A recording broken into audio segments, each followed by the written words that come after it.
Unto the truth. Thancred looks just like you feel.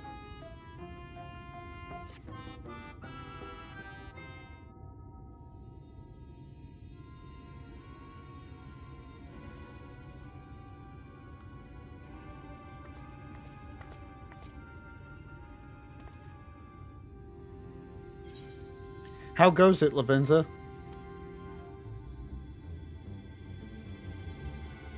So, a mix of menial tasks and pranks. Yes, that pretty much sums up my own experience. They have no troubles worthy of the name.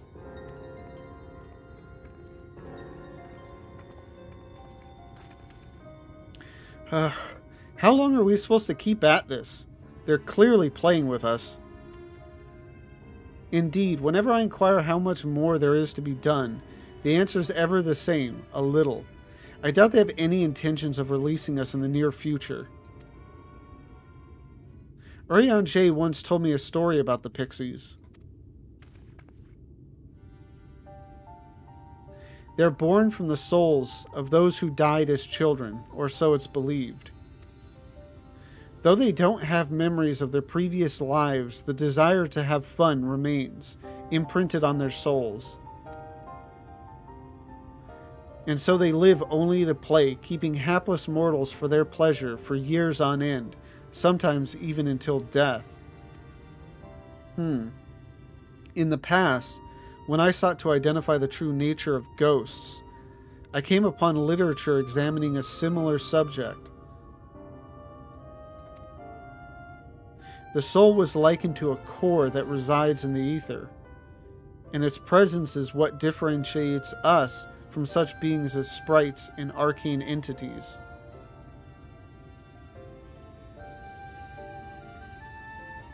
Its presence is what differentiates us from such beings as sprites and arcane entities. So it's talking like sprites and arcane entities don't have souls, I guess. Upon death, said core ordinarily dissipates alongside the ether that compose the flesh. However, it may be held together and bound to the corporeal realm, either by the will of its owner or by means of certain arts.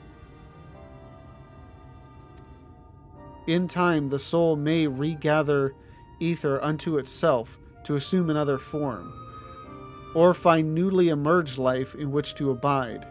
The Pixies may be one such instance of this.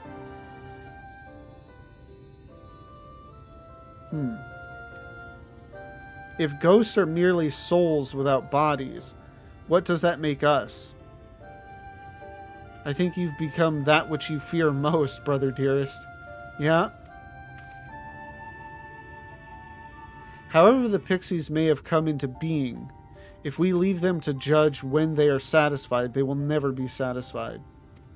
Nay, we must negotiate new terms with the creatures, but where to begin? It seems to me we would need at least one among them to sympathize with us. In the course of your chores, did any of you encounter a pixie who seemed even faintly amenable to reason? Yeah, Feo Ul.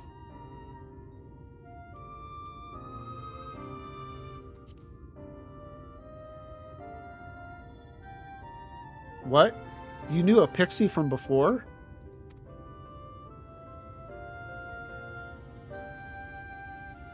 Not only are you acquainted, but you've entered into a pact? You might have mentioned this sooner. At any rate, I dare to hope this will offer us a way out. Without further delay, then, summon this Feo Ul, if you please.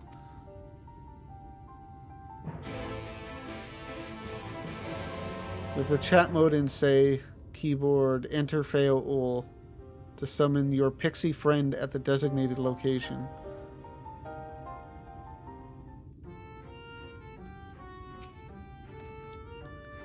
Come along, Lavenza, summon your pixie friend. A pact with a pixie? Why am I not surprised? We're ghosts, too. I suppose it makes sense on a certain level.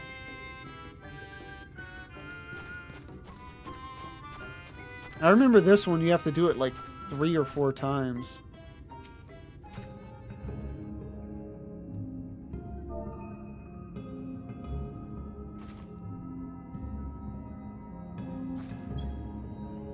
A voice rings out in your mind. So, my sapling has finally remembered about her loving branch. I guess I didn't have to repeat it. That may have been something else. But with such a half-hearted call, she may as well lot me off and cast me aside. Humph. I have no sapling. Okay, so I do have to do it multiple times then.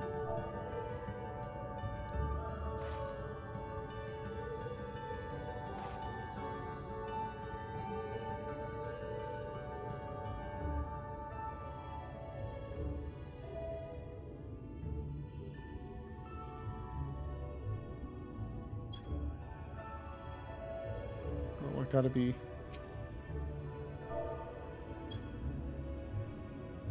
No. Oh, it's not just Feo Ul, it's... Okay.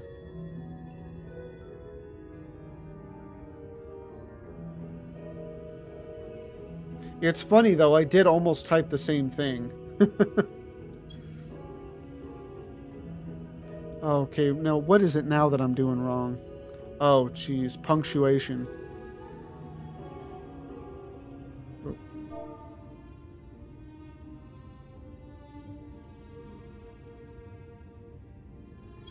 There we go. Is that your idea of a fervent call? A sodden log could do it with more fire. Okay.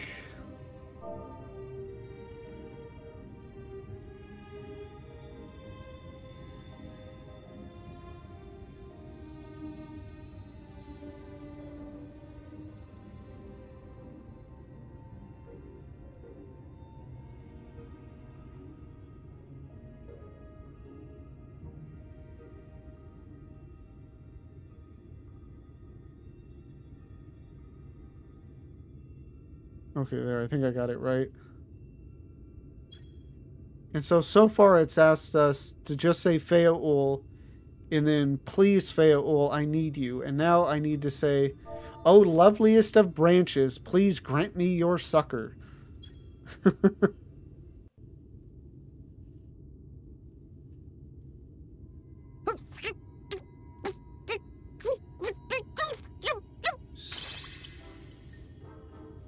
You're late! Late!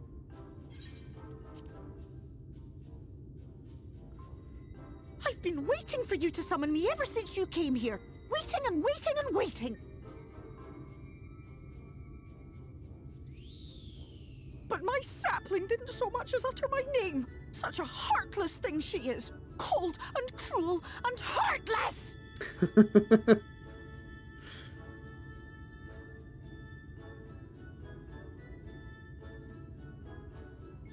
Another self-important little brat. Just what we need. Reminds me of my childhood.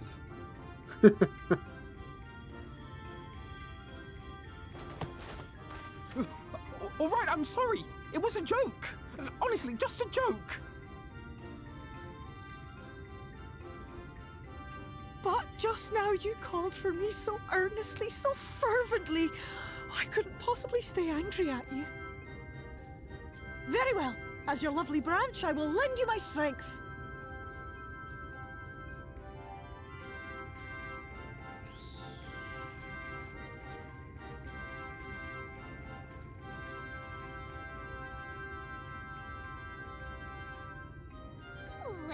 Well. If it isn't Feo Ul, the mold feel. It's been too long. Not long enough for you to think of any new games, though, apparently. If I were you, I'd be bored of myself. Now let me make something clear. That mortal is mine. No matter what you do, she will never be yours. Never, never, ever! Oh, not even a bit. But what about the others? Surely we can keep them. No, you can't keep them either. They're for my amusement and mine alone. And if you lay so much as a finger on my sapling, I'll scatter the contents of her bag all over your precious village. There'll be cold, hard metal, furry, festering food, stinky, sweaty small clothes, and all manner of other terrible, unmentionable things. How would you like that,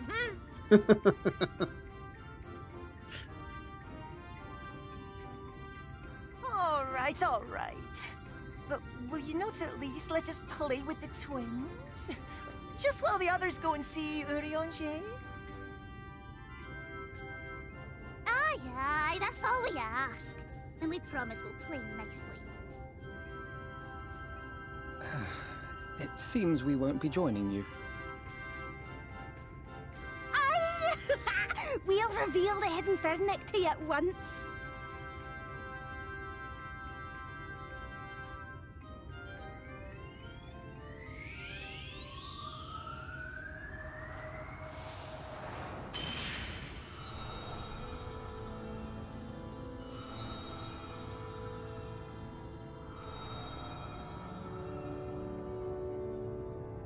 Beautiful zone. I mean, as most of them are in this expansion. So this is the true Ilmeg.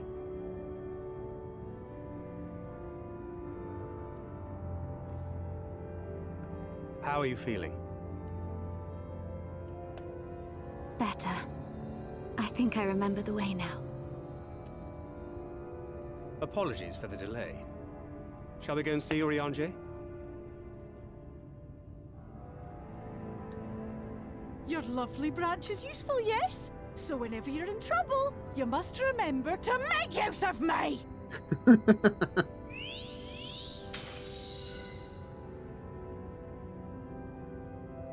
I love Feaul. I don't know what it is, you know, about the portrayal, the voice acting. I just always get a kick out of any scene they're in.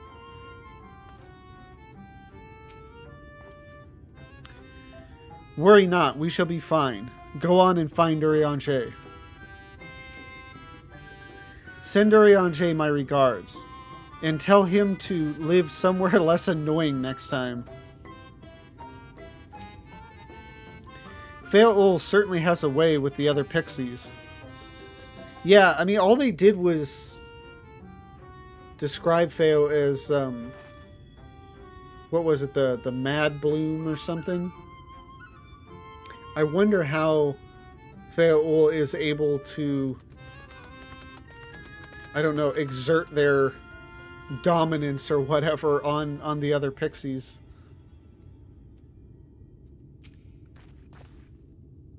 For Alpino and Alize's sakes, let us be quick. It would be a shame to return only to find that they had been made to play one game too many.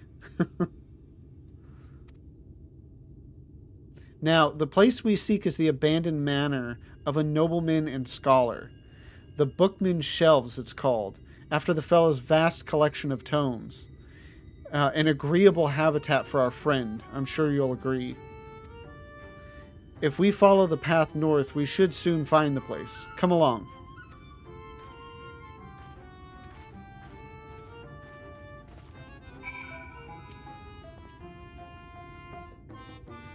We shall be fine. I think that's just what they said before, right? No. Send Urianger my regards and tell him to live somewhere... No, it is the same thing. Jeez.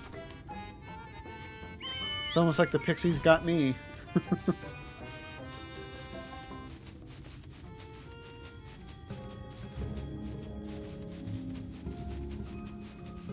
This has to have been...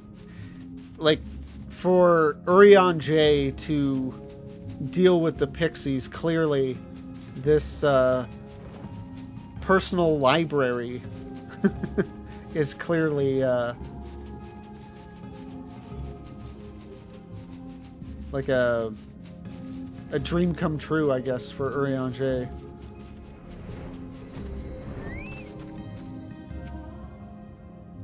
It's been quite a while. I hope Urianger is well.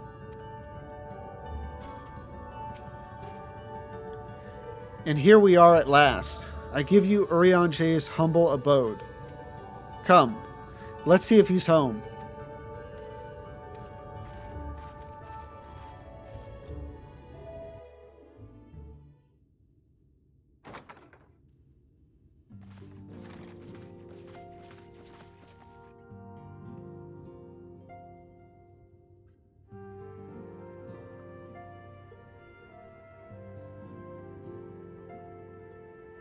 Urianger, are you in?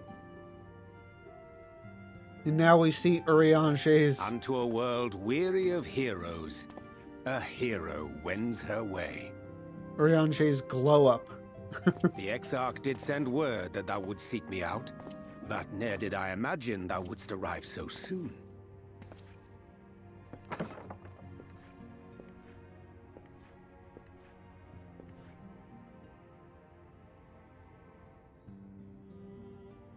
Full glad am I to see thee once more, my friend, and none the worse for thy travails.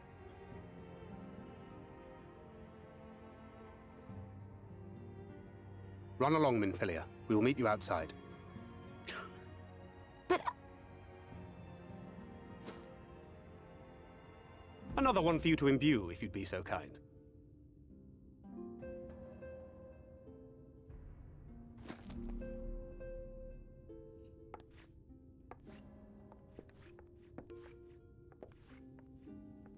I take it thou hast met with our other comrades already?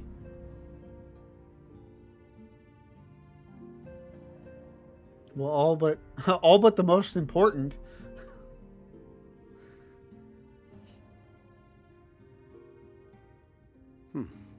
That Master Alphino and Mistress Alize now travel in thy company is of great comfort to me. As for the rest, it beginneth in earnest. The hunting of the Light Wardens, and perforce the war with Yulmore. Hark thee then to my words, and through them behold the vision that I did glimpse, that of the 8th Umbral Calamity.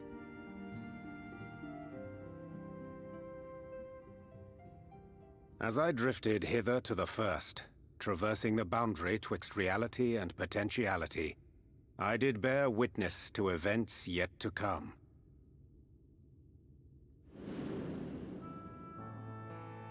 There I saw the combined forces of Eorzea and the Far East offering fierce resistance to the legions of Garlemald. So fierce, in fact, that they did begin to push the enemy back. Ilm by painful ilm at first, then Yalm by Yalm, and Malm by Malm in time. Yet the joy they felt was short-lived, for in so doing they did force the Empire's hand. Faced with defeat, the Garleans turned to a weapon most vile. Black Rose. Its potency defied all reckoning. Once released, the gas took on a life of its own, wreaking untold carnage not only in Eorzea, but in the provinces of the Empire besides. From fighters upon the front lines to babes in their beds, none were spared. And as the casualties became too numerous to count, so did the fabric of civilization begin to unravel. Nor did the land itself escape unscathed, for spreading from the site of its release, Black Rose brought death to the very soil. To survive amidst the chaos and upheaval, men came to live by the sword, the rule of law giving way, inevitably, to the rule of might. Thus was the spark struck and the fire kindled, and swiftly did it spread as a blaze in a field of straw to engulf every corner of the world. Nations worthy of the name did then cease to exist. And those souls brave and true who might have risen to restore order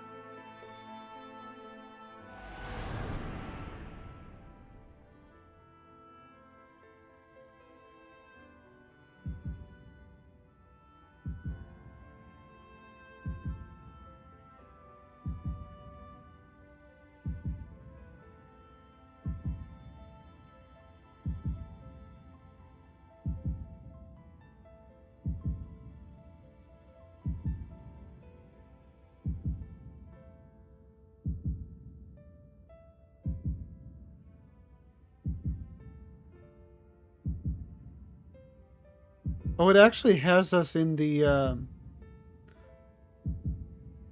traveler's gear, or whatever it was called. Not whatever our current glamour is. Were no more. For the weapon spared not one. Not even thee.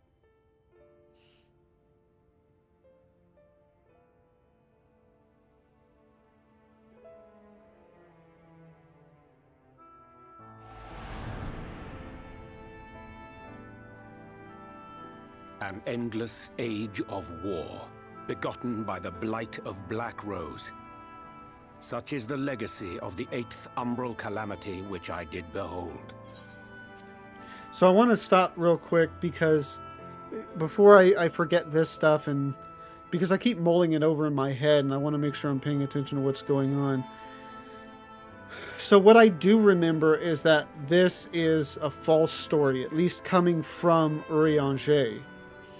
And that it's, if I remember correctly, it's actually Graha's, I think, actual experiences, not just things he heard about, but like he actually saw this himself after leaving the tower in whatever era it is. But it's not that far into the future, because I think it was Biggs and Wedge that were still alive that he worked with to get the tower working. And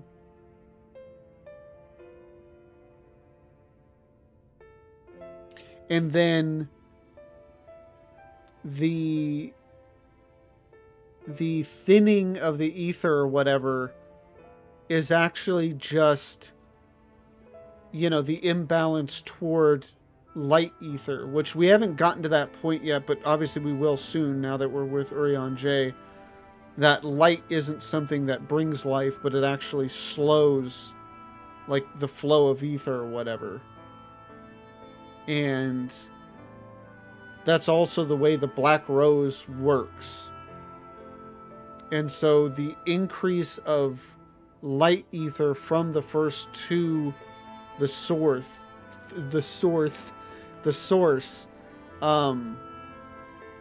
essentially amplifies Black Rose, and that's why Black Rose becomes so powerful, or like is so devastating. If I remember correctly, I could have just waited until we got to that part, but I mean, all of this is, while certainly Shadowbringers is, you know, to the forefront of my mind as far as all the expansions, I've also, you know, there's still some speculation because I don't remember everything. I mean, hell, I have trouble remembering lines I just read.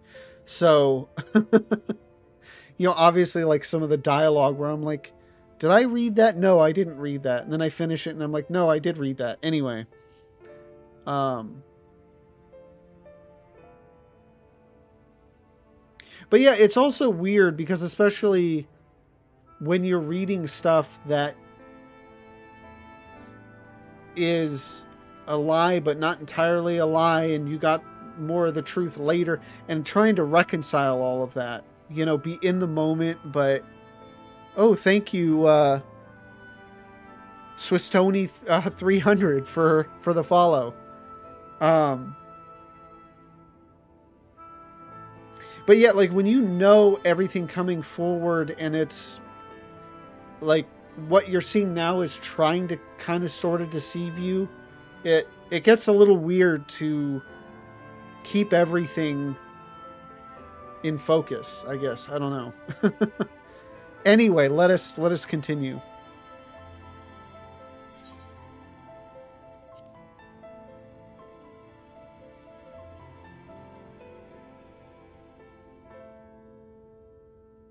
No matter the cost, we must forestall this tragedy.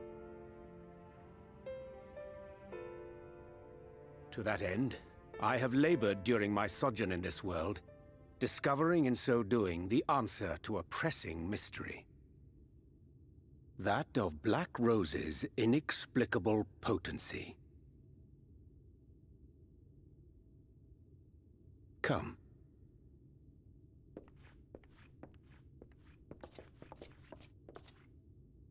Dost thou recognize yonder chart?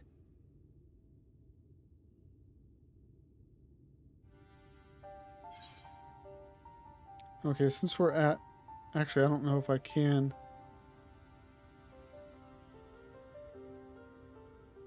Yeah, I don't know if I can bring up the chat window here. Okay, what will you say? It's a chart of the elements. It's something to do with magic. I'll go with it's a chart of the elements.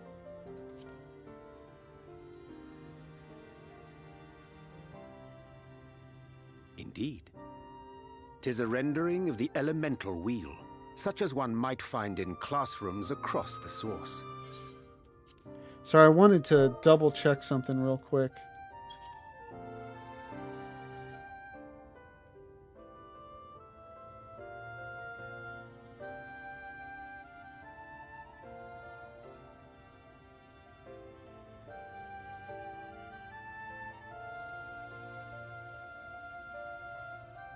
Okay, I don't need to go that back. I guess there. To that end, I've labored during my sojourn in this world, discovering in so doing the answer to a pressing mystery, that of Black Rose's inexplicable potency. Okay.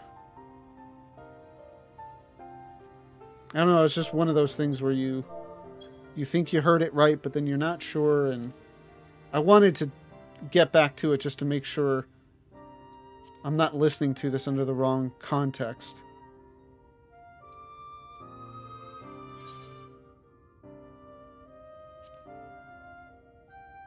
As the chart maketh plain, our world is composed of 6 elements, in addition to which there exist 2 poles in fundamental opposition. Which I think most people would... Astral, the active. Umbral, the passive. As a reflection of the source, the first naturally compriseth the selfsame forces. Yet, curiously, there is a notable divergence in their nomenclature. To be specific, the denizens of this world employ not the terms astral and umbral. See, well, I was going to say, but I think before this, most would have just considered astral and umbral, or, you know, light and dark, to be elements to themselves and not the poles of the elements. At least, that's probably, I think, the way I saw it initially. But yeah, so there's only 6 elements, and then those 6 elements are poled astral or umbral. Although that makes me now think of the way they do, I guess, the calendar. Like, I think of, like, when we put in our birth dates, and that there's 6, and then there's an astral and an umbral, I think, of each. And so figuring out, like, how to convert that into our months is a little weird, but... So I guess that makes sense when you think about it that way. Anyway, that was just my take on it. You know, initially I think thinking that, again, light and dark were elements unto themselves and not poles. Anyway.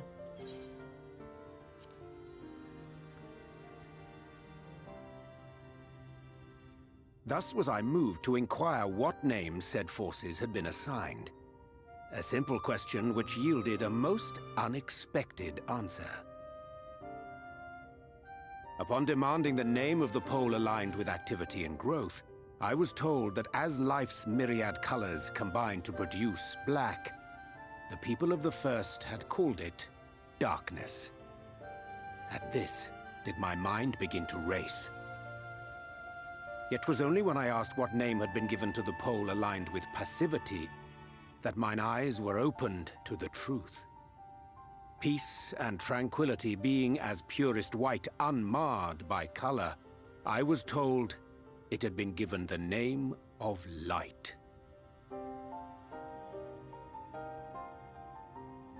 That's umbral light and astral darkness, yes?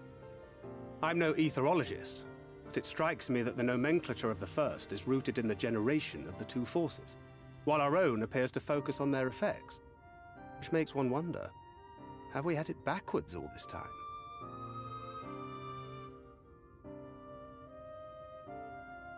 "'Tis indeed a compelling question, and one which beareth closer examination. Yet what knowledge we already possess sufficeth to explain the chain of events. The phenomenon of etheric thinning observed in the source is the consequence of light, the power of stasis, flowing in from the first to stifle the movement of ether within the land. And according to Master Alphino, Black Rose slayeth by halting the circulation of ether within living beings. Should such a weapon be unleashed even as the first were rejoined, replete as it is with light, we would have a disaster of untold proportions on our hands. A calamity. Well, at least we have a better grasp of what we're facing. Our objective, however, remains unchanged. We are to eliminate the Light Warden of Ilmeg. Speaking of which, were you able to ascertain its whereabouts? Aye. 'Tis all but certainly ensconced within Leargear, the castle which standeth in the midst of the lake. To enter said stronghold, we must needs turn to the Pixies for aid. Fortunately, I have become quite adept at courting their cooperation. Henceforth shall I accompany you, and do all in my power to ensure that my vision doth not come to pass.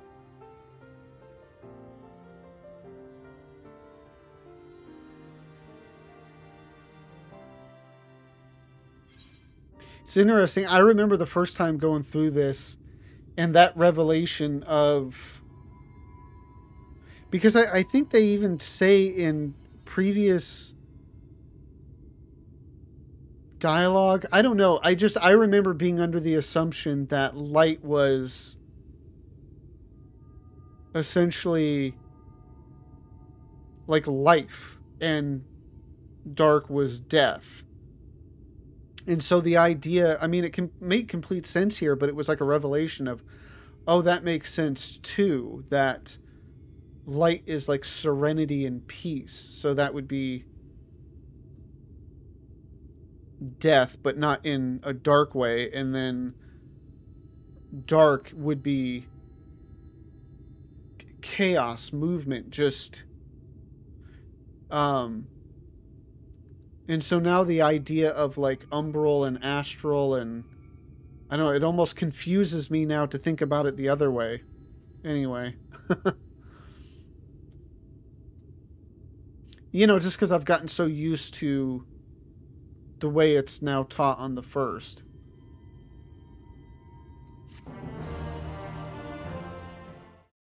Thank you for watching this video. Tonight's stream was a lot of fun. We started and finished Ilmeg. The dungeon was fun. Fe'ul is always fun. Always a good time. Next up, we will be heading into Raktika, which is amazing because we'll now finally have Emmett with us. We'll be seeing Y'shtola again. We'll be going to the Bunny Girl village. Really good dungeon there too. Just a lot of good stuff. So I'm really, really looking forward to it. So if you enjoyed this, please like, comment, and subscribe. And if you want to see me live, the link to my Twitch is in the description down below. Thank you again for watching. Have a good one.